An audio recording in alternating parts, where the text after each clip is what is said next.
څلور کسان خادق سره څومره واخنه اوه کاله مرسکی چې ورسره یو چې ورودش دلته څه وجه نه راغلی یو دا بس کېږي نو نه بوشي مو نو ته بلټینګ دا راو ته چې لکه تیزو کنه کوم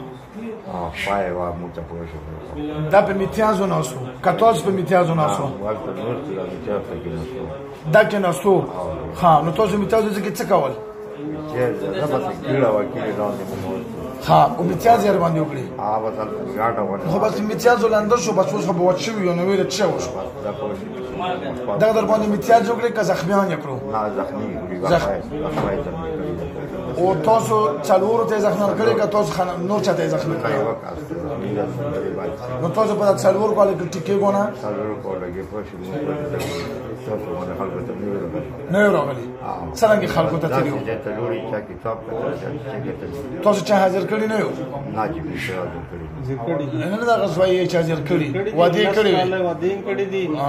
تاسو درغځان یو دوکې کو هزار ټیک شو د زخمی کړیو اوس تاسو دغه بابا له څه تکلیف ورکاو دا دا مکمل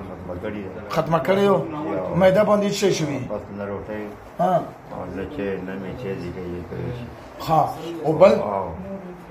بل چې کوم نه پوښي چې کوم نه پور کې اعوذ بالله من الشیطان الرجیم کور کې بچی دي هغه د ځخنې ټول مولا ها فزر من ځخنا ها تکي موټر تاسو دې او تاسو دغه باندې به وشي راوالو شاو دې بیا به تاسو کوو یاره تاسو خلک نه تاسو دکان کو تاسو موږ سره واده بوګو و دا څنګه زو داري موږ کوارت نه خبره دا غریبان د کوارت نه راغلي و 1000 روپیا کریایم لګیدلی او تاسو په کور له لورشي بیا به ورځو دا 1000 روپیا بیا دغه اسف فضل تاوان شو لکونه روپیا ورګي ولا ها دکان نه کو واده به ټینګو سچ واده به څنګه دا څه نه کوو چا شو څلور ولا کلمه او چا شو او چا شو سم ته هوګونه مرشو ونه څه هوګونه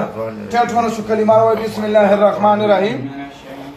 بسم الله الرحمن الرحيم لا اله الا الله لا اله الا الله محمد رسول الله محمد رسول الله صلی الله علیه وسلم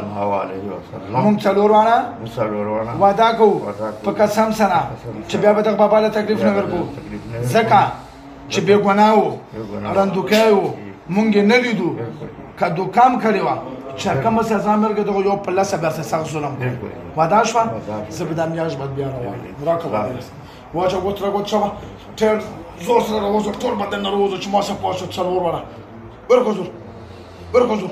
ورکوزو شوبل چې پاتې نشو نه ها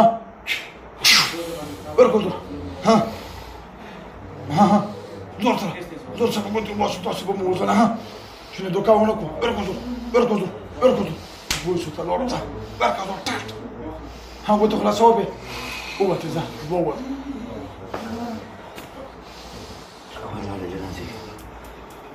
سلام دی ماما میر زلی خان کوماټي چې شهر باندې کېږي بس زه چې کله پوښي سار مې په لاګي دی وسه یو څه دا بیا غوسه کوي بیا مطلب دا چې غوسه خو پرې کې بس دی چې نه وي اوس د بدن څنګه اوس خو ګذاره صحیح شو